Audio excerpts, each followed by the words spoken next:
السلام عليكم. لا تنسوا الاعجاب بالفيديو والاشتراك في القناة تشجيعا لنا لنستمر بنشر المزيد إن شاء الله. قصة اليوم: لكل واحد قصة. خلال إحدى الرحلات في القطار صاح شاب في 20 من العمر فجأة: أبي انظر إلى الأشجار، إنها تسير إلى الوراء.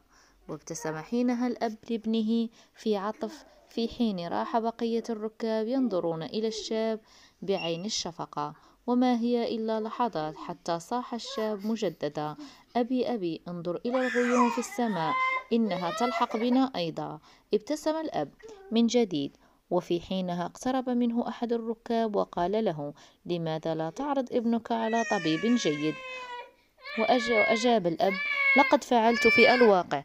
نحن عائدان من المستشفى، لقد كان أبي كفيفا منذ الولادة، واليوم فقد استعاد بصره.